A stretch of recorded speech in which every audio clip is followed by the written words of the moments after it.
โอ้เบยตาดงเลยเนาะ เออ ดูน้ำเอิดปะไง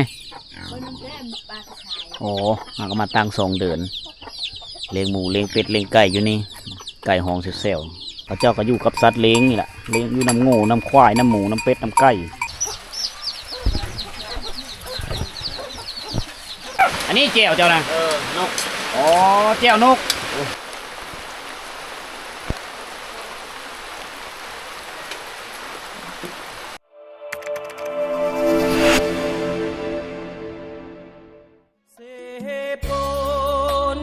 ค่อยบ่ห่างเจ้าไปยุ่งยากเพียงใดจะอยู่คู่ใจมาให้มันจะสุขหรือทุกข์จะขออยู่น้ำเจ้าทุกวันข้านี้บ่เปลี่ยนแปรพันเหมือนคนลาแล้วเสโปเสโปแต่ก่อนเป็นเสลำลึกตอนปางมีศึกภาษาสุธีซอกซ้ำทุกคนต้องจากพัดพากจากกินเสปูข้านี้ขออยู่ดนจนกว่าฟ้าดินสลายเสปูวันนี้จะต้องเหืองสิ่งที่หมายมุ่งบ้านเกิดบิดรมารดาข้าบ่ขอหาที่ได้ห่วม สบายดีจ้าสาวๆทุกคนสบายดี FC ทุกท่านที่กำลังติดตามนะครับชมนะกันยินดีต้อนรับทุกคนเข้าสู่หมู่บ้านชนบทอีกมื้อนึงมื้อนี้คอยอยู่ที่บ้านศพลูเมืองเซโปนแขวงสวรรณเขตมาในช่วงฤดูฝนมื้อนี้กะเสียงฟ้าดังห้องหึมๆอยู่นะเมื่อคืนนี้ก็ฝนตกทุกคนตอนเช้านี่ก็ตกลิ่นแต่ว่าช่วงนี้ฝนกำลังหาดเม็ดนะคอยก็เลยพาทุกคนมาตามติดวิถีชีวิตอยู่ที่บ้านศพลูบ้านธรรมชาติงามนะยังไปใช่นี่มาเบิ่งเที่ยวเบิ่งธรรมชาติแถวนี้แหละไปทั้งเลยนี่เลี้ยงงัวเลี้ยงโง่อ๋ออย่าว่าไปไห้บ่แล้วซักไห้แล้วเนาะแล้วพูดยังเลี้ยงทางได้งูนี่เธอนี่แหละอ๋อเลาะตามห้วยละไม้นี่เลาะตามห้วยละไม้ห้วยละไม้ยังพอได้กินอยู่บ่ป่านะพอได้กินอยู่เห็ดมองเนาะเอามองไปไหลปลาน้อยนะโอ้เลี้ยงแล้วยามนี่เนาะเขาเฮ็ดหายเฮ็ดเผลอเลยยันเฮาโหหายเขาเฮ็ดหายเฮ็ดชวนเอาวิถีชีวิตในยามเช้าๆยามว่างๆพักผ่อนจากการเฮ็ดหายแล้วก็สักหายแล้วเราก็ต้องหันหน้าสู่สัตว์เลี้ยงโง่เลี้ยงควายนะคนก็เลี้ยงแบะไปนำบริเวณนี้มาปีนี้ทุกคนผู้โน่นผู้นี่ถือว่าเป็นเติร์ดมาแล้วเนื่องจากว่าชาวบ้านบุกเบิกเนื้อที่ทำการผลิตโดยเฉพาะคือปลูกเขาทุกคนเลยนะบ้านศพลูนี่ตั้งบ้านเฮินยาวเย็ดประตามนี่แหละตามลองเซอันนี้ห้วยลู่มีแมนเซ่ด้วยห้วยลู่2-3 หลังคาเฮินฟ้าเบื้องนั้นก็จะมี20 ปลายหลังคาก็เป็นหมู่บ้านที่แบบใหญ่เติบบ้านชวนเอาอีหลีล่ะ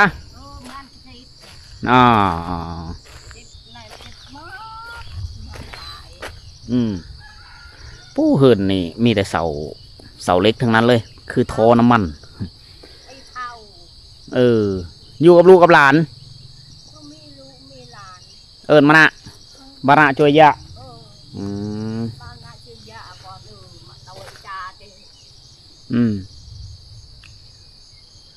แม่ยายผู้นี้คนมาถ่ายมือปีก่อนๆนะเราอาศัยอยู่กับ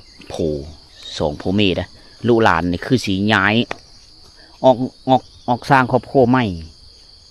แยกครอบครัวใหม่ก็เลย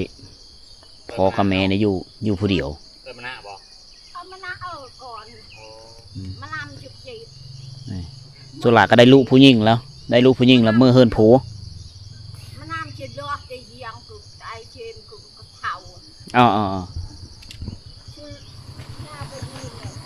เฮินเขาเจ้าในส่วนหลายก็เป็นถ้าว่าเขาไม่มีท่าแห้งได้เขาเจ้าก็เอาใบตองคอมุงเอามามุงนะแล้วก็แอมโดยฝาไม้เตาะเคาะไม่ลืมก็คือฝาไม้เฮคือทุกคนเห็นอันนั้นจะเป็นเฮินในเมื่อก่อนแต่ว่าช่วงนี้เขาไม่อยู่เลยล่ะนี่ ตัวนี้ยังเป็นเอกลักษณ์แบบดั้งเดิมแบบบูฮานดั้งเดิมเขาอยู่เพราะว่าเฮือนของพี่น้องชนเผ่าตรีเขาอยู่ในเขตเนาะเขตนาเขาเนี่ยในเมื่อก่อนมันมีเศรษฐกิจมีการหาเงินหาค่ำเลยชาวบ้านก็ได้ปลูกเฮือนตามสภาพแวดล้อมโดยเฉพาะก็คือเอาไม้ตามธรรมชาติมาตัดเอาเห็ดพอได้อยู่แล้วก็มุงด้วยใบตองขอผู้บางคนก็มุงหญ้าอันนี้คือเฮือนชดชงแบบบูฮานแหละในเมื่อก่อนก็เป็นแบบนี้แหละเขาจะตั้งย้ายกันแต่ละหมู่บ้านโซลาก็เป็นในนี้แล้วโซลาข้อเฮาไปบ้านละวิ่งละเวินก็จะเห็นเฮือนลักษณะนี้อย่างหลายหลังเส้นทางตรงไปนี้ก็เฮาพูดแหละบ้านนาเอาไปบ้านนาเอาไปผาบังเอาไปเซโปนทุกคนในโซนหน้าฝนเนี่ยธรรมชาติเขตนี้นะจะงามทุกคนนะเนื่องจากว่ามันซุ้มเย็นมันโซลาก็มีแสงแดดในยามเสาร์นะ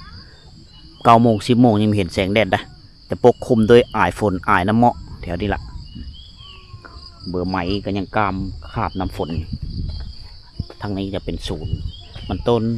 นเขาเจ้าปลูกกินเองได้มีแม้มันต้นเขาขายปลูกอ้อยปลูกกล้วยตามสภาพแวดล้อมคนมาปีนี้มีหลังคาเฮิดเกิดใหม่1 หลังละอยู่ในนี้ละแต่ก่อนมันเป็นทางลงไปเฮ็ดชลประทาน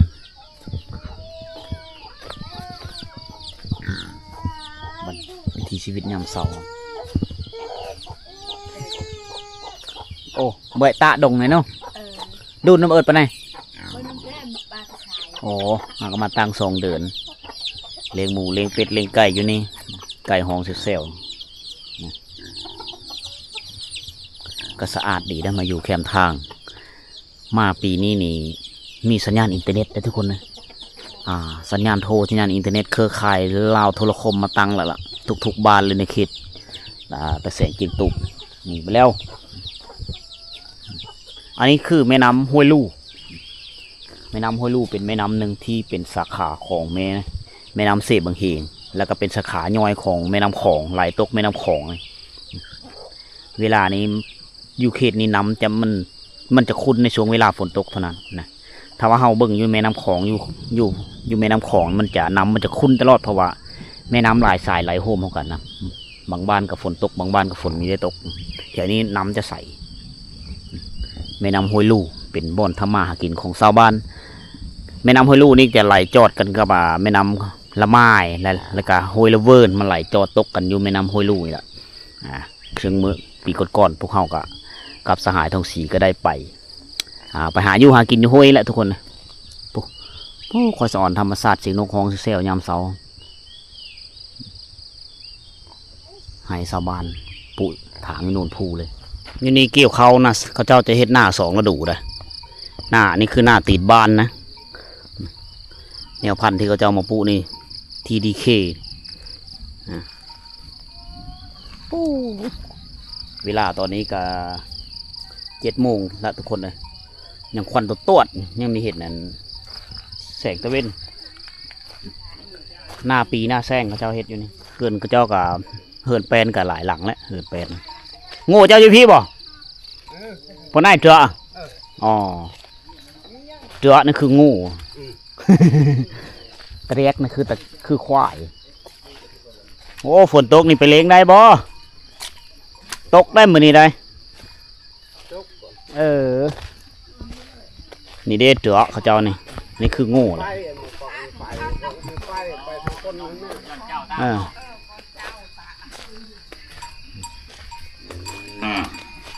ลำบากยามฝนเนาะ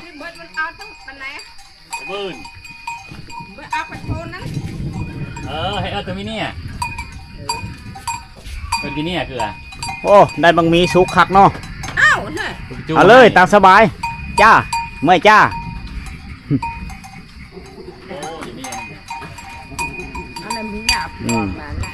ฝนสิตกแห้งแล้วนี่จากไปได้นี่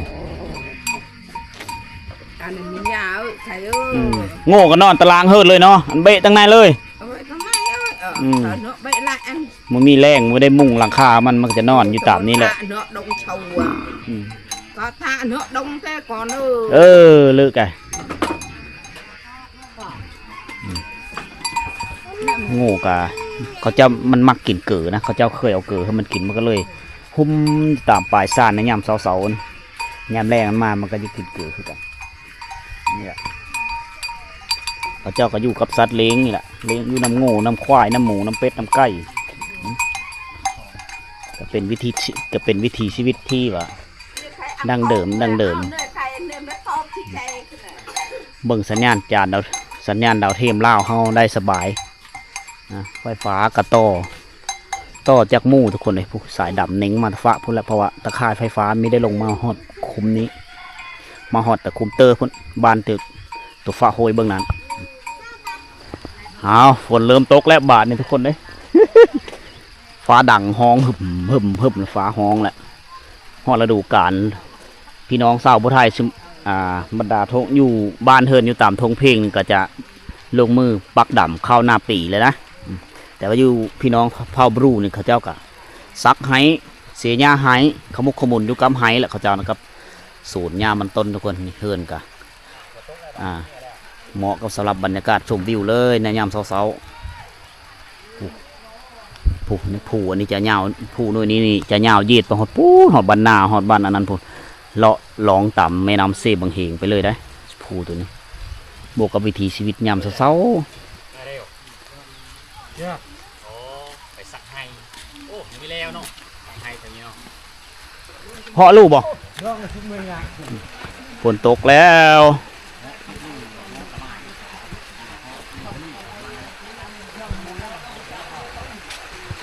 ฝนตกแล้วไปใส่บ่ได้แล้วบ้านส่วน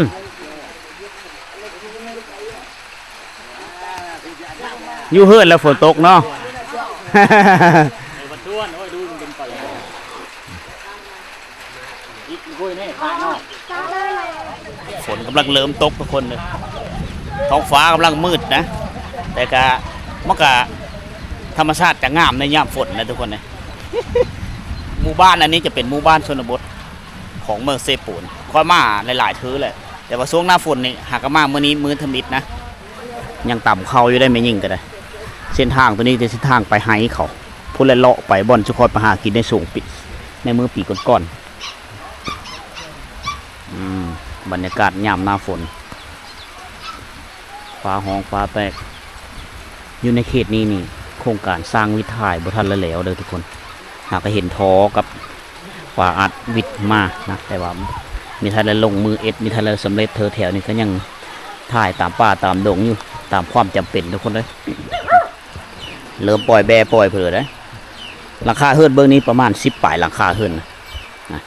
กาอยู่ฟังเบื้องนั้นก็20 ป่ายรวมสุดก็ประมาณ30 ป่ายราคาเฮิร์นหรือ40ประมาณนี้แหละ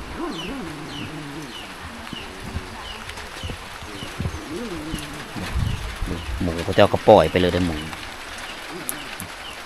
เขาจะปล่อยไปหากินตามธรรมชาติหากินตามป่าตามดงพอตัวโคกใหญ่เลยนี่นะ ปูดลึตะปันนะครับต่ำได้หลายฟ้าหลายปีกับบ่มีเพ่เลยโอ้โหสะเขาเจ้านะสะกันใหญ่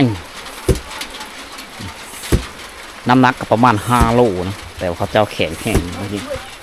ผู้หญิงแถวนี้แข็งแห้งคนชนเผ่า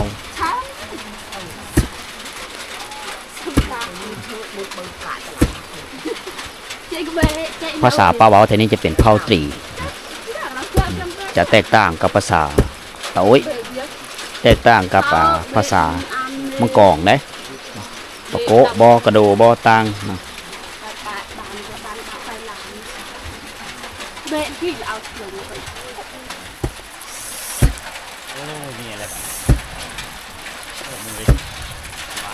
เอาพวกรู้ทองสีตำพวกนู้นเป็นบ่ที่จะมันทีอย่างเฮเนาะยันหยกไข่ตัวเดียวขยอกขายเอ้ยไปตักเบิ่งสะเราได้ละ5 โลได้เท่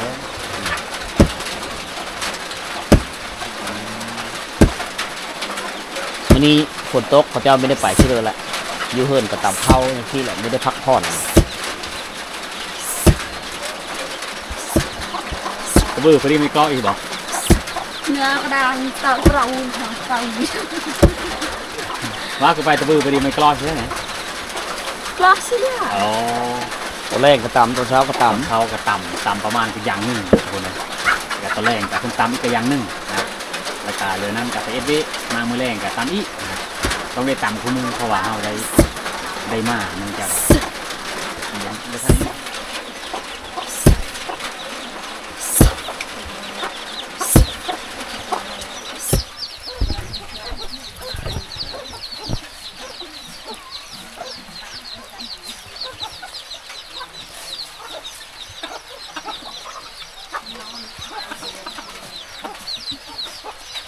ำเบิ้ลเสีย ได้บ่ แต่ว่านี่คือมีได้เนาะโอ้ใช่เบิ้งแต่ว่าเจ้านี่โอ้ได้พักอันนี้ป่าปลาลาดแน่นะ ป่าเต้นน้ำยำเสาเนาะป่าน้ำขึ้นโอ้นี่แหละสบายหากินไม่ต้องลงตลาดแบะแห่ไปยำเสาๆนี่ก็ได้แล้วพอได้แก้วไปฝนกระตกทุกคนเลยฟ้าก็ห้องดังหึ่มๆอยู่แต่ซุ่มเฮากะอดทนอยู่ในสภาพฝนตกเยอะพ่อแม่พี่น้องนะครับชมบรรยากาศในยามเช้าๆอยู่ที่หมู่บ้านโซนบดเขตเสด็จลาวเวียดนามกับว่าแมนนะวันนี้ท้องฟ้ามืดครึ้มเต็มไปด้วยอายฝนเป็นไปด้วยสายฝนทุกคนนะบางเฮิร์นเขาเจ้าก็ไปได้ฝนตกก็ไม่ได้อยู่เฮิร์นหลังนี้ไปแล้วนะไปเสียหญ้าไห้ไปซักไห้แล้วล่ะโอ้สลาก็อยู่เฮิร์นนะเสียงเซลนอนอยู่เฮิร์นเขาละไม่ได้ไปได้เพราะว่าฝนตกก็ไม่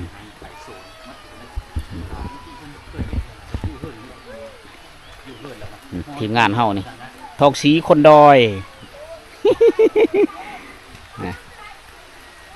ฝากทุกคนเข้าไปเป็นกำลังเจอเฮอทองสีคนดอยวิถีชีวิตคู่เฮาคือกัน ฝนตกทุกคนเอ้ยฝนตกแข่งฝนมาเลย ยามพักของเหตุนะพักปิดเทอม3 เดือนพากันพาทุกคนไปเที่ยวชมวิถีชีวิตของบรรดาชนเผ่าโดยเฉพาะคือเผ่าตรีอยู่เขตตะแสงเจงตูบสายขาหยาดปรับในช่วงเวลาฝนตกใบตองคอนี่มันมีข้อดีคือเฮาไม่ได้เสียเงิน มุ่งกะเวลาย่ำฮ้อนมันมีฮ้อนแต่ว่าการน้ำใสก็ประมาณ5 ปีนะกะซ้ำเดียวกับคุณภาพของเฮือนคือกันเพราะว่าเฮาตัดเอาไม้มาเอ็ดไม้ก็ประมาณ4 ปี 5 ปีมันกระเดาะไปนำตามการเวลาของมัน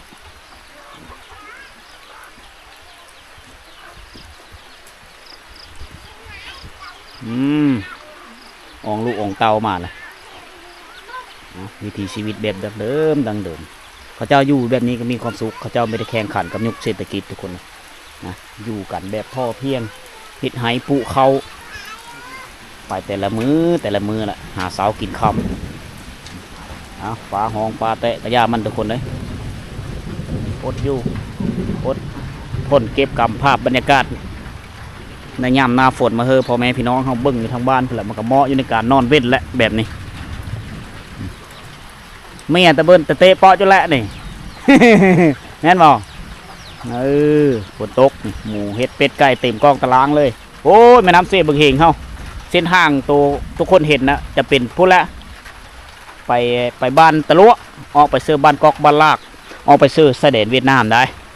ยูฮันจะเป็นอันเดี๋ยวจะมีอันสำนักงานตะแสงตั้งอยู่พูดละบ้านตะลุทุกคนเลยธรรมศาสตร์เจ้าโอ้อยู่พูนมีเฮิร์นอีหลังนึงนี่เนาะอยู่ฟ้าบางนั้นเนาะโอ้ตั้งไม้ไปเรื่อยตั้งไม่เฮิร์นมันขายเครื่องไหมล่ะรถนี้รถจักรนี่แนะนำซื้ออย่างหนามเด้อพูดเลยยืนมาเขตนี้เด้อหรืออินดูโรบีบาก ชุดนี้ค่อยบีต้องห่วงเอาบีบากมาชุดนี้จำสิแลนเลยเขาเจ้าก็มีดาวเทียมเบิ้งครับสื่อสารสัญญาณเบิ้งโทรภาพได้มาวันนี้มีเพิ่มจำนวนหลังคาขึ้นอยู่เบื้องนี้เขาเจ้าย้ายมาอยู่ฟ้าทางเบื้องนี้อีกนะก็เป็นสถานที่คือสิมันขายเครื่องเนาะเขาเจ้าขายเครื่องอันนี้แล้วคือบ่อนนังลิ้นอันนี้นะจะมีตู้บริการเปิดเพลงแบบเบาๆวัยรุ่นตามบ้านเนาะบ้านนาเฮามีตู้พร้อม ไงเดี๋ยวสังเกตเห็นเต้าน้ำซ่า ตั้งอยู่แคมป่านี่เลยโอ้ยฝนตกบัดชวนแกเอ้ยตาจาดเราฮะโอ้ปู่ชิมังคักนอนทางลงเนาะดูน้ำเออไปไหนแกอ๋อถึงแล้วเนาะ บันชวนก็ บ้านส่วน3-4 เดือนเลย3-4 เดือนแล้ว ได้ละหานกันเลยกระโตตาจ่าแก้วอ๋อแก้วก็แซ่บเนาะฝนตกนี่อ๋อ เฮ้ย สองภูมิเฮ็ดกินลูกน้อยให้แล้วอยู่เนิ่นอยู่แคบป้าแคบดงเลยก็คักไปแนวนึงหาอยู่หากินตามธรรมชาติอันนี้แก้วเจ้านะนกอ๋อแก้วนกพอได้กินเนาะอาหารเนาะมีนกได้ผลเห็ดกินเลยเห็ดกินสู้ครบคู่กินโอ้หากระตื้นนอนอันนี้ย่ามฝนเนาะฝนตกตะมอเฉลี่ยอ๋อฝนตกตื่นสวยกินเขาง่ายแล้วก็นอนต่อยล่ะเอ้ย ชอบ โอ้ยฝนตกพ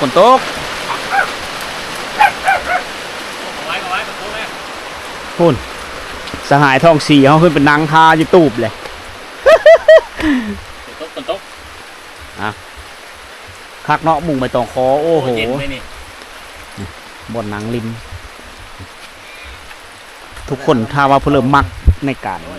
พักผ่อนแบบเย็นสบายนะสามารถเฮ็ดได้ตูบแบบนี้แหละแต่ว่าสิ่งที่หายากก็คือใบตองคอนะเฮ็ดตูบแบบนี้ก็สบายนะเวลาเดินแค่มากกับมานั่ง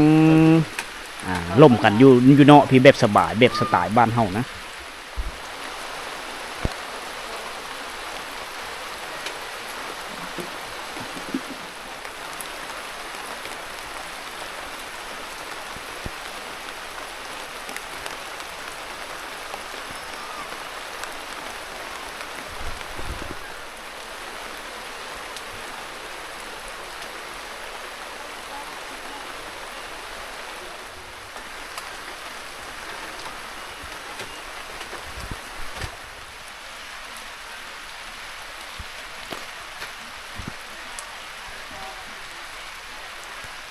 วันนี้ก็มีคักไปเลยทุกคนเนื่องจากว่าฝนตกจู่เฮาก็ย่างเลาะบ้านไปไม่ได้แล้วนะนางเศร้าอยู่ตู้อันชาวบ้านเพิ่นนี่ตู้เปิดประเภทบ่อนขายเครื่องดอกบ่อนบรรดาสนุ่มในยามค่ำคืนเขาเจ้าก็มานั่งแอนกันนะเขาเจ้าก็มากินดื่มได้นึงตามภาษาพื้นบ้านนางเศร้าฝนอยู่นี่ทุกคนเลยยังไปเฉยไม่ได้โซนอันนี้คือหมู่บ้านซบลูบ้านซบลูเบื้องนี้ก็จะมีอยู่10หลายราคาเฮือนแหละประมาณ15-16หลังคาเฮือนนะแต่เป็นหมู่บ้านที่ว่าตั้งอยู่โน่นผู้เหมาะสำหรับการตั้งบ้านเพินชมวิวนะเวลาฝนตกมานำกันไหลพัดขี้เป็ดขี้ไก่ลงไปซื้อทงหน้าตีบ้านนะฉะนั้นหน้าตีบ้านนี่ไม่ต้องซื้อปุ๋ยนะเส้นทางก็สะดวกสบายแล้วมาเจียงตูบยามนี้ทุกคนนี่ช่วงปี2021คอยมาสอนอยู่นี่มาเป็นผู้อำนวยการอยู่เขตนี้นะเส้นทางนี่ยังมีเป็นแบบนี้ได้เส้นทางได้แล้วก็สัญญาณโทรศัพท์ก็ยังมีแต่มาตอนนี้มือนี้ท่านสมัยขึ้นน้ำมือทุกคนเนี่ยการพัฒนามันขึ้นยับขึ้นไปเรื่อยๆทุกคนมีสัญญาณอินเทอร์เน็ตโลกอินเทอร์เน็ตไปทั่วทุกมุมเลยถึงทุกหมู่บ้านเลยอยู่ในเขตจุดสุ่มเสียงตูบอยู่ใน6บ้านนะไปหมดเลยนะมีแม่น6บ้านเลยประมาณ 3-4 บ้านที่มีเงื่อนไขมีไฟฟ้านะแต่ว่าบ้านยังมีแต่คือบ้านตะป๋องบ้านลูเซเลียแล้วก็บ้านวิ่งละเวิร์นอันนี้ไฟฟ้าไปยังมีอันฮอดฉะนั้นเขตนั้นก็ยังมีสัญญาณโทรศัพท์นะพระเจ้าจะใช้สัญญาณเวทคือเก้าทุกคนนะพื้นฐานการลงชีวิตคือทุกคนได้เห็นมายามเลยงามยามนั้นธรรมชาติทุกคนในวิถีชีวิตแบบเดิมบ้านสุลูกเป็นบ้านนึงที่มีอาคารเฮิร์นเป็นเอกลักษณ์แบบดั้งเดิมของเผ่าตรีเฮานะจะแตกต่างกันได้เจ้าก็ยังต่ำเข้าอยู่มาเมื่อนี้ก็ได้แต่ละปีอีกหลายๆปีต่อหน้าคือจะไม่ได้เห็นแล้วล่ะบรรยากาศในการต่ำเข้าเพราะว่าไฟฟ้ามาฉะนั้นก็มีห้องน้ำไซส์ชาวบ้านก็หันไปไซส์อินเทอร์เน็ตแล้วก็เห็นความงามแล้วก็การดำรงชีวิตมันก็เปลี่ยนไปทุกคนฉะนั้นพวกเฮาก็ได้ มาเก็บกับเรื่องเล่าเอาไว้อยู่ในสตอรี่เอาไว้อยู่ใน2 YouTube ทีมงานโซนบททุกคนเดี๋ยวเบิ่งไปเลยเฮาไปเบิ่งได้นะเอาสำหรับวิดีโอนี้ก็นี่เพื่อหลายฝนตกทุกคนไปต่อไม่ได้แล้วไปสิขอโจ๊กคลิปซ้ำนี้ก่อนพบกันใหม่ในวิดีโอต่อไปทุกคนเลย